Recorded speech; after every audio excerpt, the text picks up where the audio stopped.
Captain Daniel Hayes stood at the large window of his quarters aboard the United Earth Navy vessel, Intrepid. The stars stretched out before him, cold and distant. His reflection stared back at him from the glass, a man in his 40s with short brown hair, tired eyes, and the weight of a difficult decision on his shoulders. The ship's computer chimed. Captain, incoming transmission from Galactic Council headquarters. Priority 1. Daniel took a deep breath. He knew what this was about. Put it through to my quarters. The stern face of a blue-skinned alien appeared on the screen. Captain Hayes of Earth Vessel Intrepid, you are hereby summoned to appear before the full Galactic Council in 48 hours. Your recent actions in the Orion sector have violated Council Directive 5591. Coordinates for Council Station are being transmitted to your navigation systems. Failure to appear will result in immediate sanctions against Earth. Council out. The screen went dark before Daniel could respond. He closed his eyes for a moment, remembering the faces of the Viridian refugees, especially the children with their large golden eyes filled with hunger and fear. The Council had forbidden any interference, claiming the Viridian crisis was an internal matter for that sector. A soft knock at his door interrupted his thoughts. Enter, he said. Lieutenant Olivia Wright stepped inside. She was his communications officer, with short blonde hair and a serious expression that rarely changed, even in the best of times. I heard about the summons, sir, she said. Word travels fast on a ship this size. Daniel nodded. The Council isn't happy with us. With you? Olivia corrected. They're not happy with you. The crew was following orders, your orders. Orders I'd give again, Daniel said firmly. Olivia moved closer. Captain, you know what the Council can do. They could end your career. They could demand Earth hand you over for punishment. Was saving those refugees worth it? Daniel turned back to the window. In his mind, he saw the Viridian settlement they'd found. Thousands of people slowly dying from lack of food and medicine after being forced from their homes by a powerful neighboring species. The Council had ordered all ships to stay away, claiming political complications. 10,000 lives, Olivia, including 3,000 children. He looked at her directly. Yes, it was worth it. The ship's communication system beeped again. Captain Hayes, incoming call from Earth. It's Ambassador Cardenas. I'll take it in the command room, Daniel replied. He straightened his uniform and headed for the door. Sir, Olivia said, stopping him. The crew stands with you. All of us. Whatever happens at the Council. Daniel gave her a small nod of thanks. In the command room, the large screen showed Ambassador Frank Cardenas, Earth's representative to the Galactic Council. His dark hair was messy, and he looked like he hadn't slept. Hayes, what were you thinking? The ambassador asked without greeting. The Council is furious. The Arcturus Collective is demanding sanctions against Earth because of your actions. I was thinking about people dying while politicians talked, sir, Daniel replied calmly. The ambassador sighed. President Bennett is in emergency meetings right now deciding how to handle this. The Council's big species have wanted to put Earth in its place for years. You've given them the perfect excuse. Is Earth going to back my decision or throw me to the wolves? Daniel asked directly. I don't know yet, Cardenas admitted. But you better prepare your defense. The full Council doesn't call hearings unless they plan to make an example of someone. As the Intrepid changed course toward the massive Council station orbiting Proxima Centauri, Daniel returned to his quarters. On his desk sat a small carved wooden figure, a gift from a Viridian child whose life he'd saved. Sometimes doing the right thing meant breaking the rules. Daniel just hoped Earth would see it that way too. The Council chamber was bigger than anything Daniel had ever seen. 37 different alien species sat in curved rows that stretched high above the floor. Light from 3 suns poured through the crystal ceiling, casting colorful shadows across the polished stone. Captain Hayes stood alone on a small circle platform in the center. They had taken his communication devices and made him wear plain clothes instead of his uniform. The message was clear. He stood as an individual, not as a representative of Earth's military. "The Council recognizes Counselor Zanfar of the Arcturus Collective," announced a computerized voice. A tall, thin alien with gray skin and 4 arms rose from the High Council seats. The Arcturians were one of the oldest and most powerful species in the galaxy. "Captain Daniel Hayes of Earth," Zanfar's voice boomed through the chamber. "You stand accused of serious crimes against galactic peace. First, violation of non-interference directives in the Orion sector. Second, unauthorized use of Earth technology in a restricted zone. Third, disruption of established political boundaries." Images appeared in the air around Daniel, his ship delivering supplies to the Viridian refugees, medical teams treating the sick, defense systems being set up around the settlement. These actions were taken after the Council specifically ordered all ships to avoid the sector, continued Zanfar. "What do you say to these charges?" Daniel looked directly at the counselor. "I don't deny any of it." A murmur ran through the chamber. "So you admit your guilt?" asked a female counselor from a water-breathing species. "I admit what I did," Daniel replied. "But I don't believe it was wrong." This caused louder whispers among the gathered representatives. Daniel pressed a small device in his hand, the only technology they had allowed him to bring.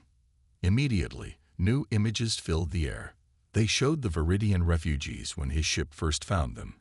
Children with hollow eyes, adults too weak to stand, makeshift graves dug into frozen ground. "The Viridians were dying," Daniel said, his voice steady. "They had been forced from their homes and left to starve. My ship had the supplies to save them. The Council ordered us to leave them to die for political convenience." "The situation was complex," argued Zanfar.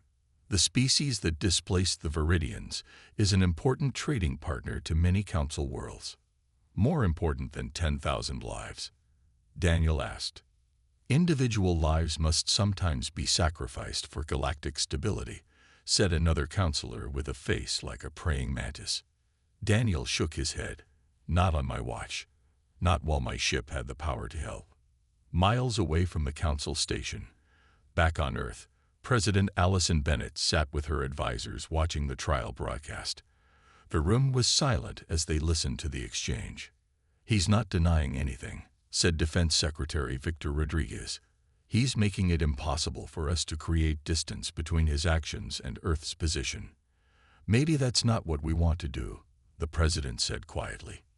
"Madam President," warned her chief political advisor, "supporting Hayes will anger the major Council powers.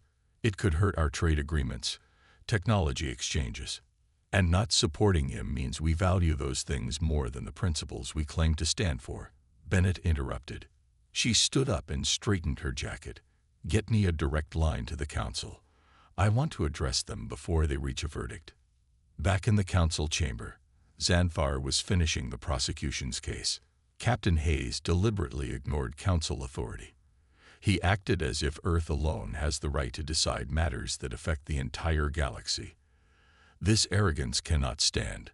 We ask for the maximum penalty: permanent removal of his command, impounding of the Earth vessel Intrepid, and significant financial penalties against Earth government." The 7 High Counselors nodded in agreement. "Does the accused wish to make any final statement?" asked the Council leader. Daniel thought about the wooden figure in his pocket, carved by a child who would be dead now if he had followed orders. "I have only this to say," Daniel replied.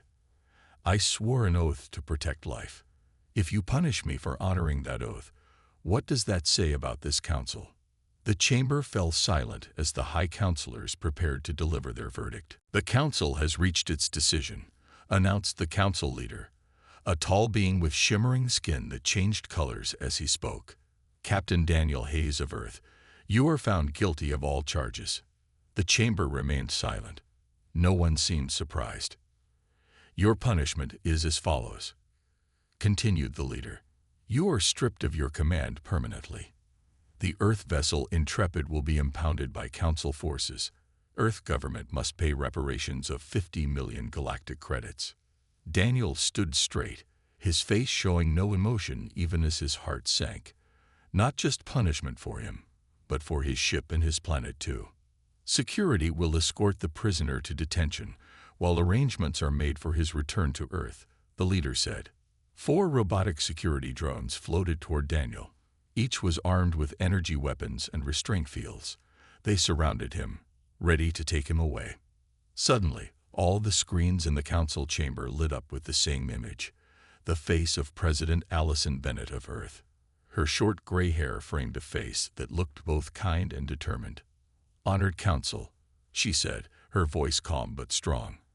"I request the right to address you before this judgment is finalized." The council leader's skin flashed red with surprise. "This is highly irregular, President Bennett. The trial has concluded." "Nevertheless, I insist," Bennett replied. "What I have to say concerns not just Captain Hayes, but the future relationship between Earth and the Galactic Council." The council members exchanged glances. Finally, the leader nodded. "Proceed."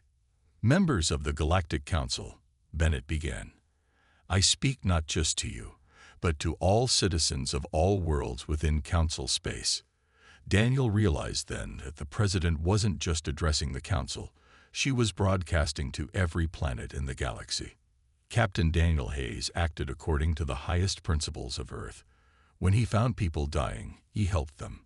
When he saw injustice, he stood against it. These are the values that define humanity.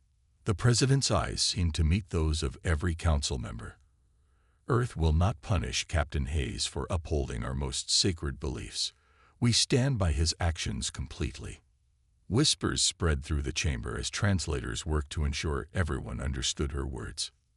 "Furthermore," continued Bennett, "if the Council insists on this punishment, Earth is prepared to withdraw from the Galactic Council entirely."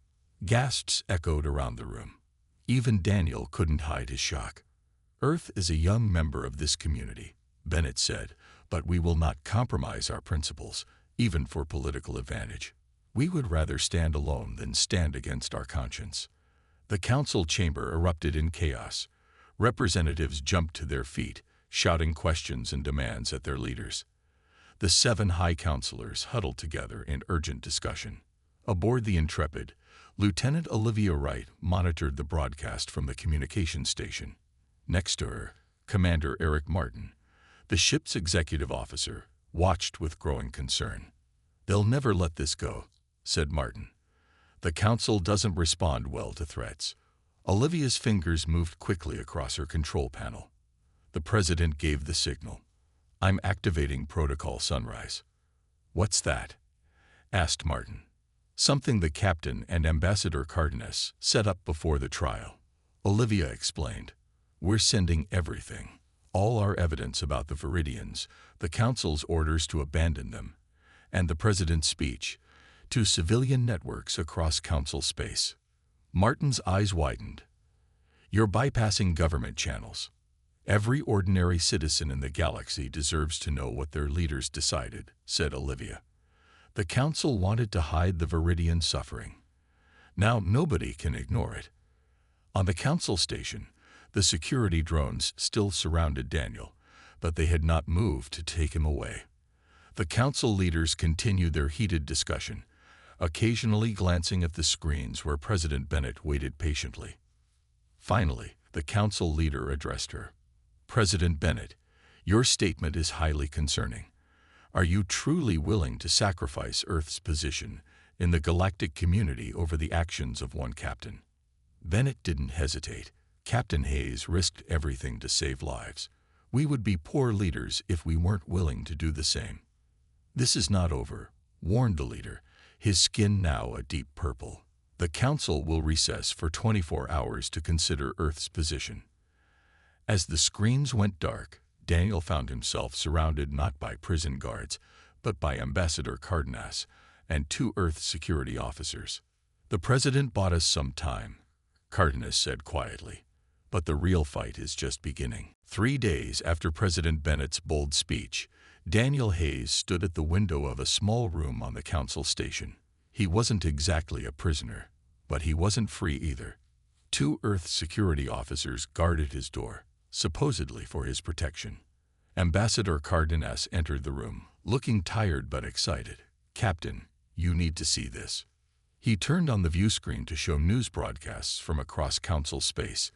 Images of protests filled the screen, not just on Earth, but on dozens of worlds. People of different species held signs with Daniel's face, and the words "Stand for Justice" translated into many languages. "What's happening?" Daniel asked, amazed. "Protocol Sunrise worked better than we hoped," Cardenas explained.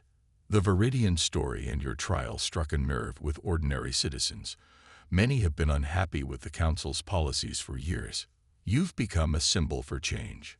The screen changed to show President Bennett addressing a massive crowd in Washington. Thousands cheered as she spoke about standing up for what's right, even against powerful opposition. "But that's not all," Cardenas continued. "I've been working nonstop with representatives from smaller council worlds. Many were already frustrated with how the major powers dominate decisions." He pulled out a data tablet showing a list of species names. 15 council members have formed a coalition supporting Earth's position. They're demanding the council reform its humanitarian response protocols. Daniel nodded slowly. "How is the council leadership responding?" "Not well," Cardenas admitted. "They're accusing Earth of inciting rebellion, but they're also losing control of the narrative. The truth about the Viridians is out, and people are asking why their governments ordered ships to leave them to die." On the Intrepid, the situation was tense. Council security vessels surrounded the Earth ship, but had not yet attempted to board it. Commander Eric Martin sat in the captain's chair, speaking to his assembled officers. "The Council has ordered us to power down and prepare for impounding, but Earth Command has instructed us to maintain current status." "What exactly does that mean, sir?" asked Lieutenant Sam Foster from Navigation. "It means we sit tight," replied Martin. "We don't resist, but we don't comply either. We maintain shields and keep our position."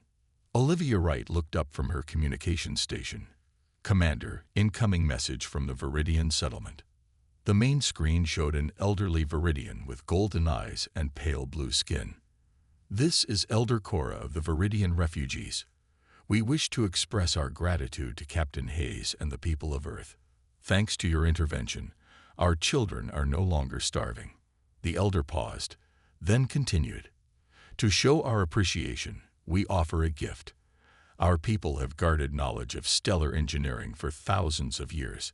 We are sending data that will help Earth develop clean energy technology beyond anything in the galaxy." On Earth, this news caused excitement at the highest levels of government. President Bennett met with her science advisors to discuss the implications. "The Viridian knowledge could solve our energy problems for centuries," explained Dr. Nathan Porter, Chief Science Advisor. "It's more advanced than anything the Council has shared with us. And more importantly," added Secretary Rodriguez, "it gives us leverage. Several major Council species have been trying to develop similar technology for decades." President Bennett stood looking at a holographic map of Council space. "I don't want to use this as a weapon.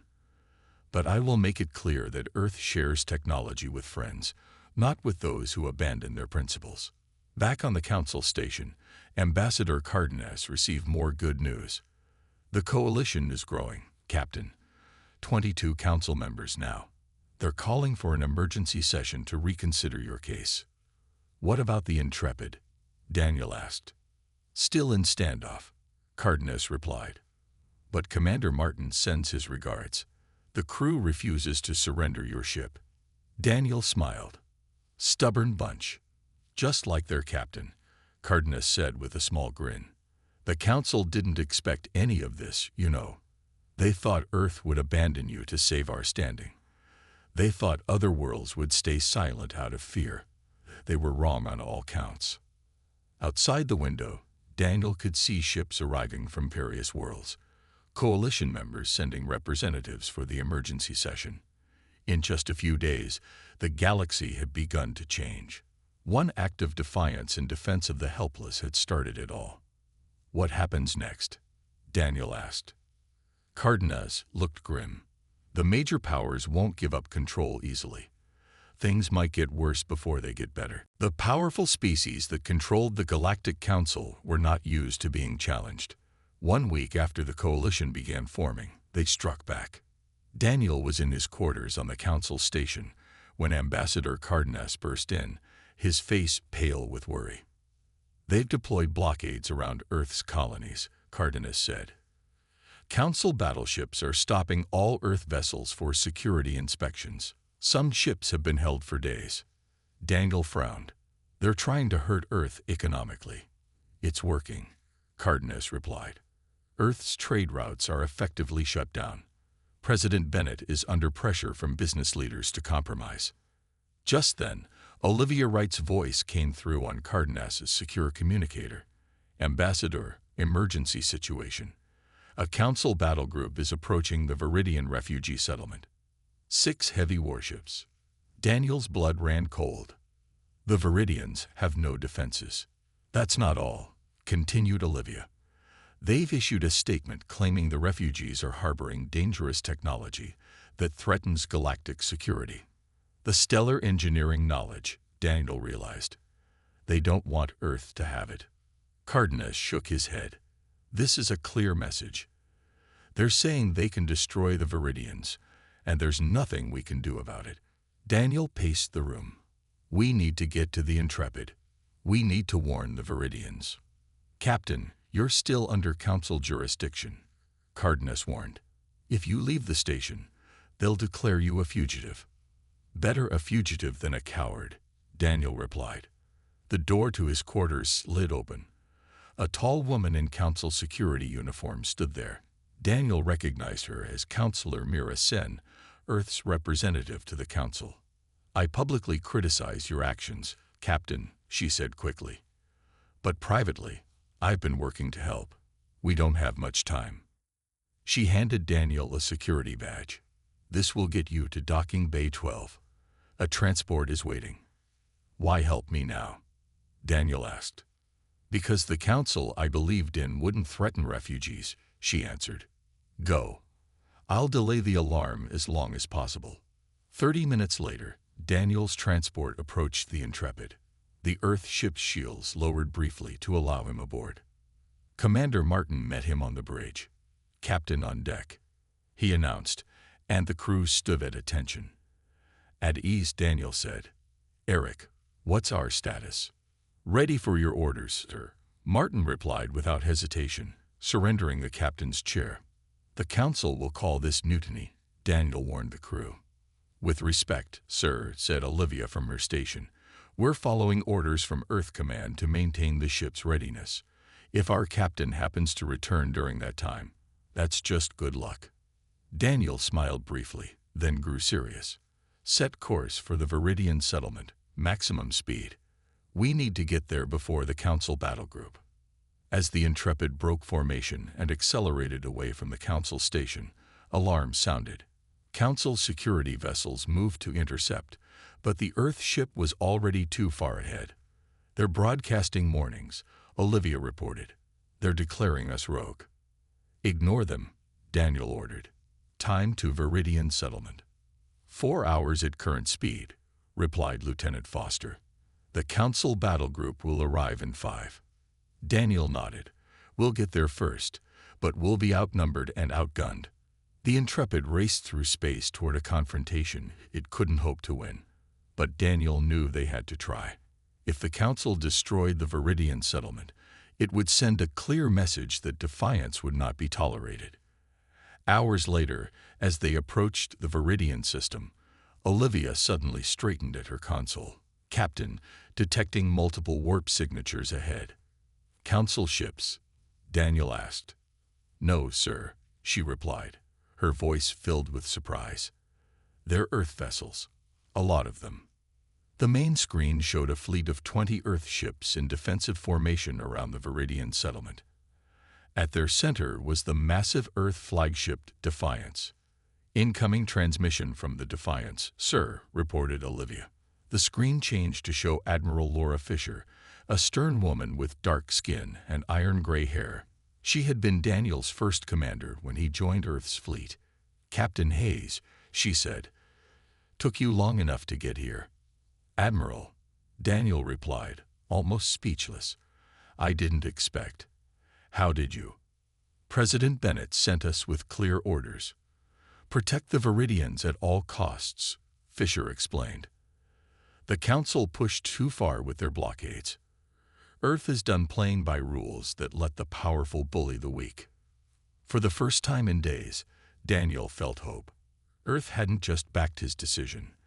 They had committed their forces to defend it. The Council battle group arrived exactly as predicted. 6 massive warships dropped out of faster-than-light travel near the Viridian settlement. They faced the defensive line of Earth vessels, creating a tense standoff that the entire galaxy was watching. On the Intrepid's bridge, Daniel studied the enemy ships on the tactical display. Their weapons are powered up, but not targeting yet, he reported to Admiral Fisher via video link. Same here, Fisher replied from the Defiance. We're maintaining defensive posture only. Let them make the first move. News broadcasts across Council space showed live feeds of the confrontation.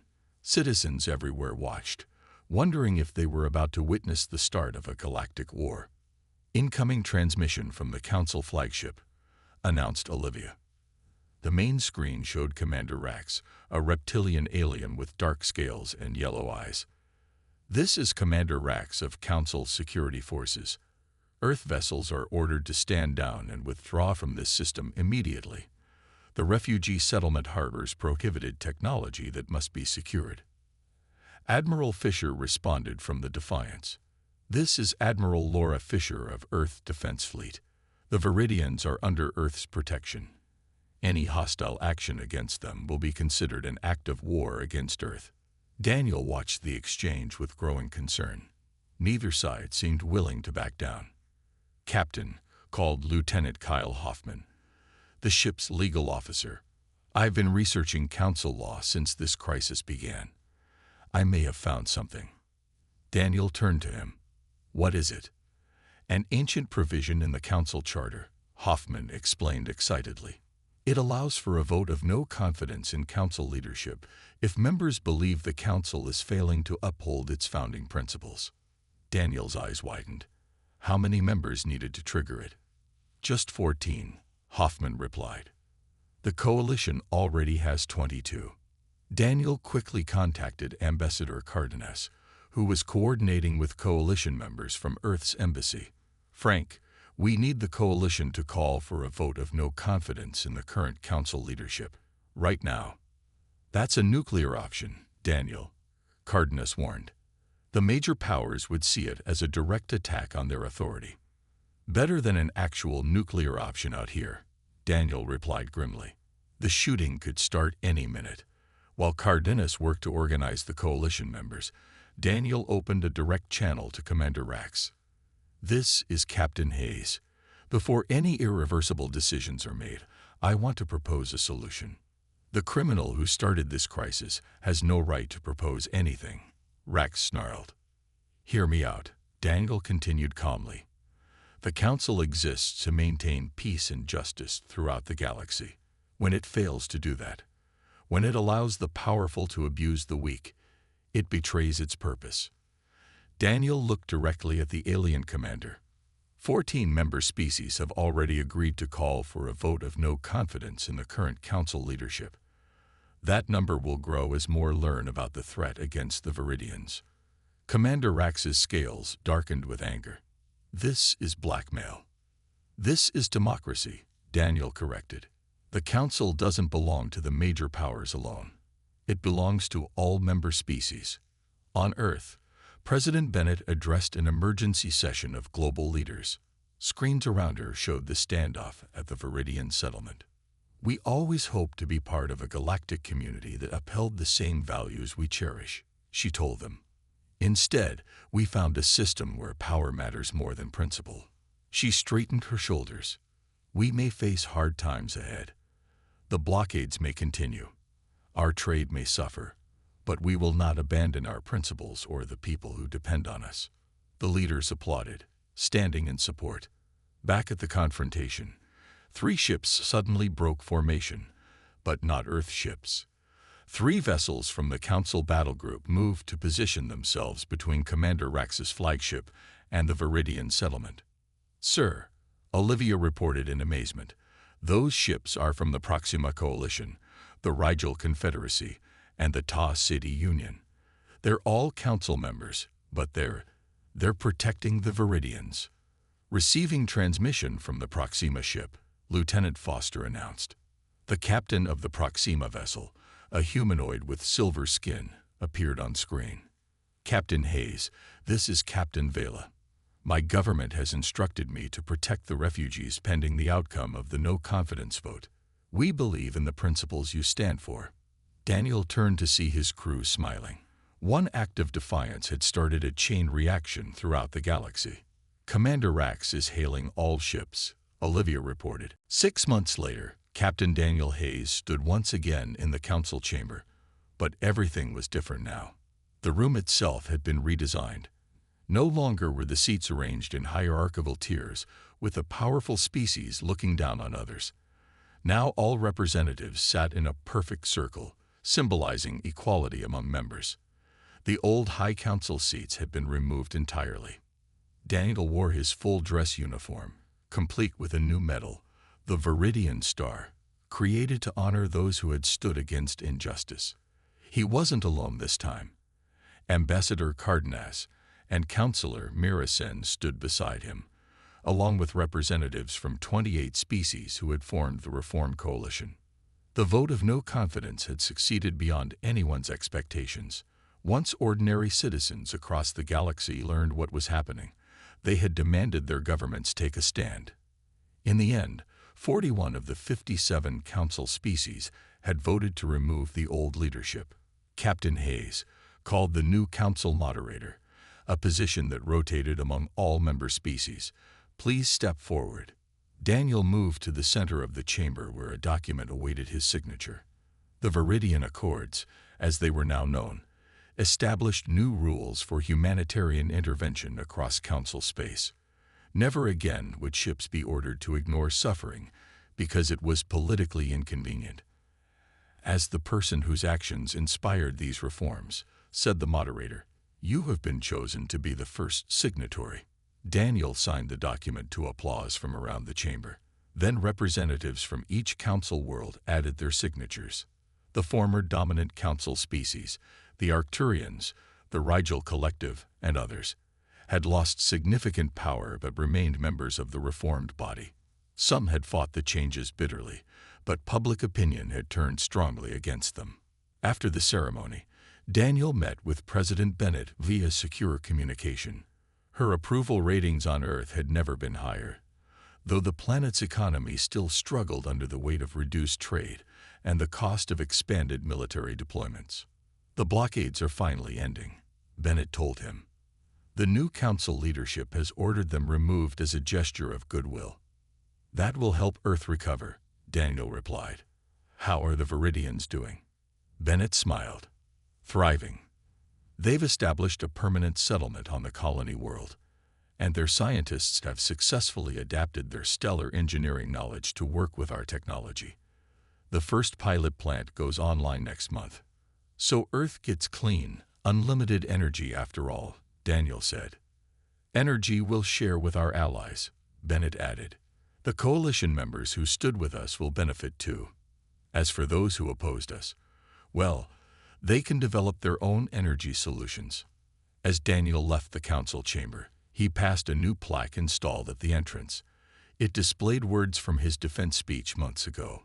"The measure of any civilization is not its technological advancement or territorial control, but how it treats those most vulnerable." Outside, the Intrepid waited in dock. The ship had become famous throughout the galaxy as a symbol of courage. Tourists from various worlds often took pictures of it when it visited their planets. Lieutenant Olivia Wright and Commander Eric Martin were waiting at the airlock when Daniel arrived. "How did it go, Captain?" Olivia asked. "Just as we hoped," Daniel replied. "The accords are official. No one can be ordered to ignore suffering again." "The crew's assembled in the main hangar," said Martin. "They're eager to hear about our new assignment." Daniel nodded. They won't be disappointed. The three officers made their way to the hangar where the Intrepid's crew stood at attention. Daniel stepped onto a small platform to address them. For our next mission, he announced, we've been chosen to establish the Council's first dedicated humanitarian response fleet. Ships from 12 different worlds will join us, learning Earth's methods for disaster relief and refugee assistance. The crew cheered. It was an honor none of them had expected. As the Intrepid prepared to depart Council space, a message arrived from the Viridian Elders. The transmission showed children playing in a new settlement, gardens growing with fresh food, and schools filled with students. Because one captain defied unjust orders, said Elder Cora, our people have a future. We will never forget what Earth risked for us. Daniel saved the message in his personal files. Sometimes doing the right thing came at a high cost. But as he looked around at his crew, proud and ready for their new mission, he knew it had been worth it.